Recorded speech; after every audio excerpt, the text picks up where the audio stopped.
More tonight, I want to visit with you about moving forward as a church. I'm going to call this my letter to the church at Newington. And if I were sitting down to write you a letter right now as a body of believers, the first thing I would say is thank you. Thank you for loving the Lord. Thank you for loving His church. Thank you for being His church in this region, in this place, for such a time as this. We live in a dark world. We live in a dark region of the country. We live in a dark time. There is a spiritual battle of the ages raging right now. And here we are, God's people, and we've been brought together as a body precisely for such a time as this. It's our temptation, mine like yours, to get drawn into the chaos, into the rage, into the emotions of what we see going wrong in the world around us. It's our temptation to place too much hope into man-made systems and, frankly, into men. It's a great temptation to get drawn into it. You're probably like me. I watched that debate last night, and I was incredibly discouraged by what I saw. I'll vote. I'll vote for life. I'll vote for conservative judges and conservative policies. I'll vote for freedom of speech and freedom of living. Frankly, I would vote against another shutdown every day of my life as long as I'm alive. I don't think the shutdowns are at all about human liberty or life. I don't even think they're about safety and protecting others. I think they're intrusive into letting each govern his own liberty and his own risk factors. But I digress. I could get swept into all that as emotionally and in other ways, just like you can. And yet that's not who I am, and that's not who we are. That's not who you are. We are followers of Jesus Christ. We belong to God. And my letter to you would be first, thank you through probably the most difficult season that the church as a global entity has experienced in many generations. There have been lots of seasons that the church has experienced difficulty like this. But this is a unique difficulty, and it's been an extended difficulty. But you, as a part of Emmanuel, have been faithful and connected and engaged. You've stayed on mission. You've continued to worship Jesus. And I admire you for it. I thank you for it. I applaud you for it. I think you've done a marvelous job as a church. The second thing I would say in my letter to you, next to thank you, is I would encourage and implore you to lean into this next season and to look forward with vision and with hope and with spiritual vigor and momentum and passion. I would implore you to, on whatever level the gravity or the natural drift of this season has caused you to perhaps be complacent or disconnected or disengaged, I would urge and encourage you to rise up and to re-engage. Now that's going to mean something a little different for all of us, frankly, dependent on your particular age and life stage, your particular health factors and risk factors, your particular level of comfort with your engagement in your local church. I understand that.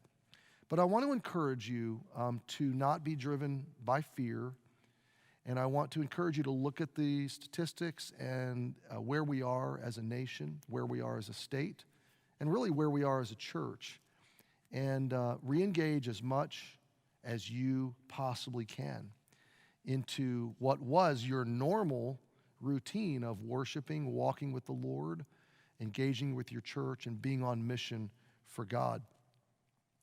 Jeremiah came to some times in his life where he wanted to disengage, where he was tempted due to external factors, even threats on his life, to step away from his God-given call. And I really believe for most, now not for all, but for most in this season, for most of us right now, myself included, the threat is not nearly as significant as it was even 2 or 3 or 4 months ago when there were so many unknown factors about this virus. The threats now are really to a very small fraction of a percentage of people. And I realize I may be speaking to some of that fraction right now, so I'm not pressing you, but I'm simply saying for the vast majority of the residents of the state of Connecticut right now, the virus just simply is not that great of a threat. And so when it comes to us as God's people, I really believe there's substance to the idea that this is the time to re-engage. This is the time to pick back up our mantle of mission, the baton of what God's given us to do as a church in this day and in this age, and to move forward together as a church. And so I invite you into that. Jeremiah had this burning in his life and heart and mind that he could not stop doing what he was doing. He had a sense there was somebody that still needed to hear the message of God. There were lives that still needed to be rescued and transformed. There was hope that still needed to be conveyed and conferred. And I'll tell you, even after watching last night's debate, I'm more convinced than ever that our only hope is in Jesus, and that we're surrounded by a population center here in Hartford that so desperately need the gospel and need a thriving church family to bring them to this place to hear of Jesus, to bring them within proximity to the voice of the gospel and the influence of the love of Jesus Christ. And like Jeremiah said, I couldn't. It was burning within me. I had to re-engage. I hope you will as well. One of the takeaways from the book of Jeremiah that I wanted to share with you tonight as a part of our Bible study and my visit with you is these two passages from Jeremiah that to me kind of put a postscript on our study, our reset study, which took us through much of the book of Jeremiah. Jeremiah 9, verse 23, the Lord said, "Let not the wise man glory in his wisdom." I'm thinking of all of our best plans to navigate complexities in life, all of our best wisdom. God says, don't find too much glory. The word glory is don't find too much confidence or too much celebration, or don't rest too much in your way of seeing things. Lean not to your own understanding. I've studied the science as you have over the past 4 or 5 or 6 months, and my big takeaway, remarkably so, is that science keeps changing its mind. The experts keep vacillating, keep changing their mind and swinging the pendulum back and forth. One minute they say life should resume as normal. The next minute they say everybody should wear a mask. And what that tells me is they really don't know, do they? They really don't know. And so, if anything, I've been encouraged by this verse not to find too much glory or confidence in the secular wisdom of the day. God says, "Let not the wise man glory in his wisdom, neither let the mighty man glory in his might." In other words, it's not my best laid strategies. It's certainly not my strength. We certainly don't want to place confidence in our abilities and be presumptuous and overconfident in our sense of self. God says, "Let not the mighty man glory in his might." Now remember, he's speaking to a country that was very bent on its own way of seeing things, and was tied to not listening to God, not being who God wanted them to be, and really glorying in their own national strength, their own national pride, and their own personal wisdom and structures of wisdom and understanding. But verse 24 says, "But let him that glorieth glory in this." So God says there is a right kind of glorying, gloating maybe. There is a right way and a right place to find that confidence, that strength, that durable sense of solidity and buoyancy, that resting place. There is the right kind of glory. And God says you can find that glory in this, glory in understanding and knowing me. Can I speak with you personally about my fear as a pastor? My fear as a pastor is I know that God's people need to gather. They need to gather together. They need to be together. Now, how many and when and what that looks like, we need to be extremely resilient and extremely flexible, as we have been. It doesn't have to be the way it was always, I understand that. But I know this, there's something core to knowing God. There's something about being with his people. Where 2 or 3 are gathered, there I am, he said, right? There's something essential that happens, a ministry in our hearts and lives that happens when we gather together. I sense it in something as simple as a staff meeting with our team. I sense it in something as simple as the prayer breakfast that we had with our men. I sense it every Sunday, whether we're sitting in a room that is at our gathering capacity or over or under or just a handful of people. I sense it when we gather for the Lord's table for our night of worship. And it is the presence and the Spirit of God. Guests that walk into this place, they tell me this. I just received an email yesterday from a young lady, and she said this. She said, Emmanuel Baptist Church is a place that emanates the love and grace of God. You feel it when you walk into the gathering. Well, you can't recreate that real well online. The online gatherings have been fine. They've helped us navigate a difficult time, but there's something about being together. I don't like the masks. I don't like not being able to hug or shake hands. That'll all come around soon enough. But you know what I have loved the last June, July, August, September, 4 months? You know what I have loved? At least being in the same room together, sharing the laughs, clapping in worship, celebrating together with our worship team, studying God's word together. It's been precious. It's ministered to our hearts. And so there is something special that happens in our lives about understanding and knowing God. And if you ask me, how do I understand and know God? Well, there's a lot of ways that God reveals himself, that God draws you and shapes you through your personal and private walk with him. But one of the critical institutions that he established, Jesus died to establish, is the local church. And the word church means a called out assembly. So one of the critical things we do is assemble together. And I understand we want to assemble safely and carefully, but I encourage you to look at the format we're offering right now that I'm about to share with you. Choose the best time for you to assemble, and I invite you to reassemble.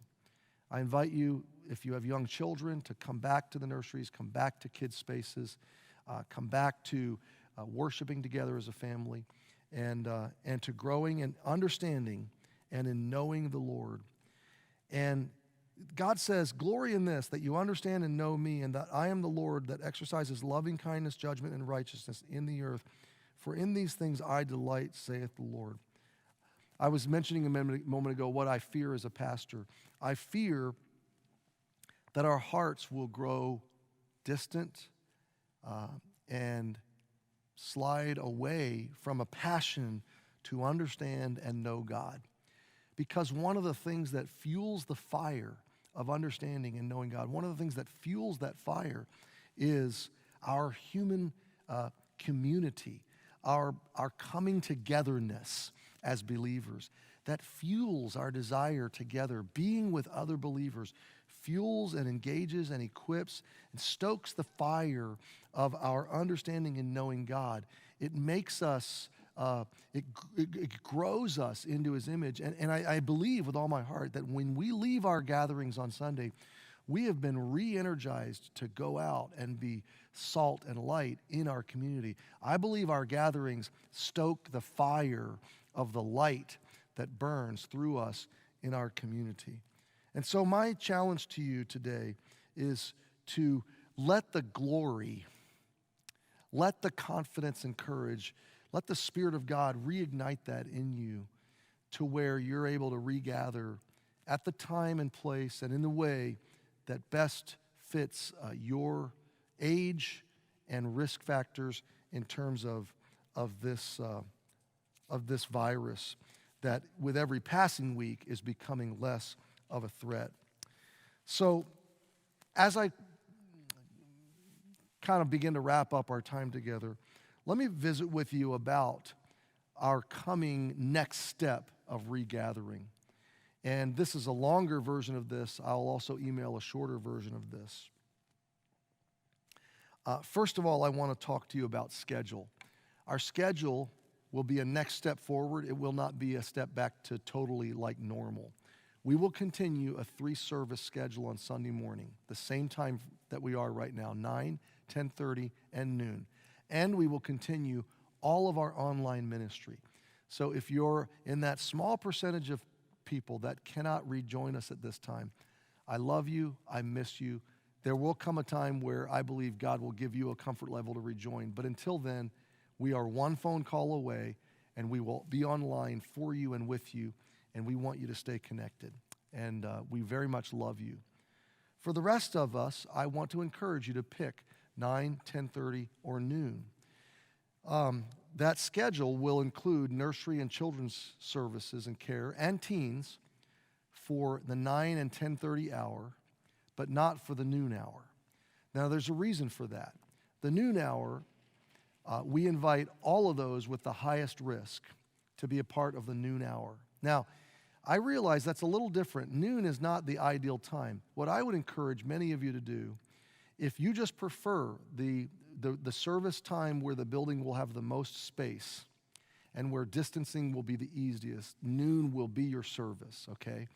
We've been averaging 40 to 80 in that service, and our capacity is dramatically increased now, and that service will still be the least attended because of not offering the children's options at that time. But I encourage you and invite you to come and join us at that time. The service is identical. It's about an hour and 15 minutes, and you'll be on your way by about 1:15 every week. And I would encourage you to sleep in, get your rest, go to brunch, and right about the time you're done eating your delicious brunch, you'll be full and well-fed and come in and worship. It's really not that bad of a time if you think of eating lunch before, and then you're worshiping during the time you'd normally be eating lunch, and you still have the bulk of the day ahead of you. And so that's our schedule, and we will resume gathering on Wednesday nights at 7 p.m. beginning on October the 14th. The Sunday morning schedule begins on October the 11th. The Wednesday night schedule begins on October the 14th. We will continue to do Sunday nights once a month. Our first Sunday of November will be a night of worship and the Lord's table. Looking forward to a very wonderful time that night and anticipating that. So beginning October the 11th, the Sunday morning schedule capacity raises. Children and nursery care will be available, teen classes available. And then Wednesday nights, October the 14th, we will resume with a Bible study and some on-site classes and children and teens. And our children and teen space are wonderfully, dramatically upsized in terms of the furnishings and the equipment. We've redone those spaces, and I hope you'll stop by and see them. You'll be excited to see what the kids and teens get to be a part of. Quickly, I want to visit with you about the seating system. We encourage you, we invite you to go online and reserve your seats, but 2 things, that's not required, and you are welcome to come if you don't know how or if you simply don't want to use the seat reservation system. We have found many are using it, some are not. Either way, it has not been a problem. So we invite you to come, and we are not turning you away at this point of this journey. We're not sending you home. We are still doing everything we can do to be safe. And in closing, let me just address that. We ask you to continue taking temperatures for the family before you come. If you're sick, don't come. If you're feeling sick, don't come. We are asking you when you arrive, coming through the lobby into your seat, to wear a mask. On your way out, please wear the mask. We're asking you to distance as much as possible every other row and families sitting together. That's worked very well. We're going to add a row or 2 of seats into the auditorium to create the ability to have more space. You're also welcome to sit in the lobby or in the hour where there's no children's care, the nurseries and the rooms will still be open. So the building will be very breathable in terms of space.